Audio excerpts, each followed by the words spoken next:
আসসালামু আলাইকুম everyone, welcome back to my channel my family ব্লগে। আমি ডালিয়া আপনাদের জন্য আজ আবার নতুন রেসিপি নিয়ে হাজির হয়েছি। আমার আজকের রেসিপি পটল দিয়ে আমি তেলাপিয়া মাছ রান্না করব। আমরা প্রত্যেকে কিন্তু রান্না করতে পারি, কেউ খুব ভালো পারি, কেউ একটু কম ভালো পারি। এই কম ভালো আর বেশি ভালো মিলে যদি আমরা রান্না করি তাহলে কিন্তু আমাদের রান্নাটা একটু ভালোই হয়, তাই না? চলুন তাহলে দেখি এই ভালো মন্দ মিক্সড করে আমি একটু রান্না করি। আমি এখানে 5 পিস মাছ নিয়েছি। মাছটা আমি সুন্দর করে ধুয়ে নিয়েছি। ধোয়ার পরে আমি লবণ দিয়ে, হলুদ দিয়ে আর শুকনো মরিচের গুঁড়া দিয়ে এটা সুন্দর করে মিক্সড করে নিচ্ছি। এটা আমি এখন ভেজে নেব। মাছটা আমি কড়াইয়ে ভাজতে দিয়েছি। এখন কড়াইয়ে মাছটা ভাজতে ভাজতে আমি অন্য চুলায় যাব আমার তরকারিটা বসানোর জন্য। আমি কড়াইয়ে তেল দিয়ে দিয়েছি পরিমাণ মতো। এখন আমি এই তেলে সামান্য একটু পেঁয়াজ দিয়ে দিব। 2টা পেঁয়াজ কেটে আমি এর ভিতরে দিয়ে দিলাম। এখন আমি এর ভিতরে 1 চা চামচ লবণ দিয়ে দিব। তারপরে পরিমাণ মতো মশলাগুলো আমি এর ভিতরে অ্যাড করব। তো এখন আমি 1 চা চামচ লবণ দিয়ে দিয়েছি। এখন এর ভিতরে আমি 1 চা চামচ আদা বাটা আর 1 চা চামচ পেঁয়াজ বাটা, আমি পেঁয়াজ কেটেও দিয়েছি আবার বাটাও দিয়েছি। এখন আমি এর ভিতরে 1 চা চামচ রসুন বাটা অ্যাড করলাম। এখন আমি এই মশলাটা সুন্দর করে একটু ভেজে তারপরে আমি শুকনো মশলাগুলো দিয়ে দেব। এখন আমার মশলাগুলো এই পর্যায়ে দেখুন ভাজা হয়ে গেছে। এখন এর ভিতরে আমি একটু পানি দিয়ে দিলাম। পানি দিয়ে এখন আমি শুকনো মশলাগুলো দিয়ে দিব। এখন এর ভিতরে আমি 1 চা চামচ হলুদ বাটা দিয়ে দিব। হলুদ বাটা দেওয়ার পর আমি মশলাটা 2 মিনিট একটু জাল করে নিব। জাল করে নেওয়ার পর আমি এর ভিতরে শুকনা মরিচের গুঁড়া আর ধনিয়ার গুঁড়া দিয়ে দিব।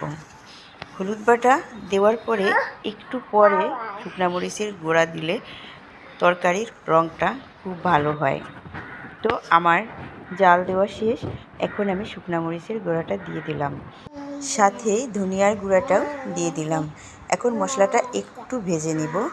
তেল ওঠা পর্যন্ত আমার মশলাটা ভেজে নেব। দেখুন এখন আমার মশলাটা এ পর্যায়ে ভাজা হয়ে গেছে। দেখুন উপর দিয়ে তেল ভাসছে। এই পর্যায়ে আমি মশলার উপরে আমি তরকারিটা দিয়ে দিব। তরকারিটা দিয়ে দিয়েছি। দেখুন আমি পটলটা কিন্তু লম্বা করে কেটেছি। আমার মাছের সাথে আমি সামঞ্জস্য রেখে তরকারিটা কেটেছি।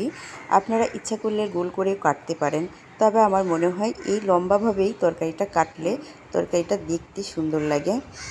তো এখন আমি তরকারিতে পানি দিয়ে দিলাম। তরকারিটা এখন ঢেকে দিব। ঢেকে কিছুক্ষণ তরকারিটা কষিয়ে নিব। এতক্ষণে দেখুন আমার মাছ ভাজিটা হয়ে গেছে। এখন আমি মাছ ভাজিটা নামিয়ে ফেলবো। এখন দেখুন আমার তরকারিটা কষানো হয়ে গেছে। ঠিক এই পর্যায়ে আমার মাছ ভাজিটা আমি তরকারিতে একটা একটা করে দিয়ে দেব।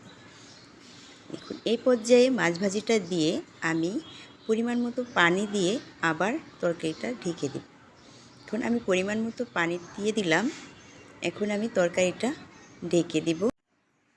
ঠিক এই পর্যায়ে তরকারি হয়ে যাওয়ার 2 মিনিট আগে আমি পেঁয়াজ বেরেস্তা আর জিরা ভাজা একসাথে করে বেটে এখন আমি এটার ভিতরে দিয়ে দিব। আমি কিন্তু জিরা বাটা কিংবা জিরার গুঁড়া কিছুই দেই নাই। এখন আমি জিরা ভাজা আর পেঁয়াজ বেরেস্তা একসাথে বেটে তরকারিতে দিয়ে দিলাম। এখন 2 মিনিট আমি তরকারিটা জাল করব। জাল করার পরে আমি তরকারিটা নামিয়ে ফেলব। ঠিক এই পর্যায়ে দেখুন আমার তরকারিটা হয়ে গেছে। এখন আমি তরকারিটা নামিয়ে ফেলব। ঠিক আমার মতো এই নিয়ম ফলো করে আপনারা যদি তরকারি রান্না করেন, আমি 100% গ্যারান্টি হাত চেটে পুটে খেয়ে ফেলবেন। আজ এ পর্যন্ত আমার রেসিপিটা যদি এতটুকু ভালো লেগে থাকে তাহলে অবশ্যই আমার চ্যানেলটা সাবস্ক্রাইব করতে ভুলবেন না। আল্লাহ হাফেজ।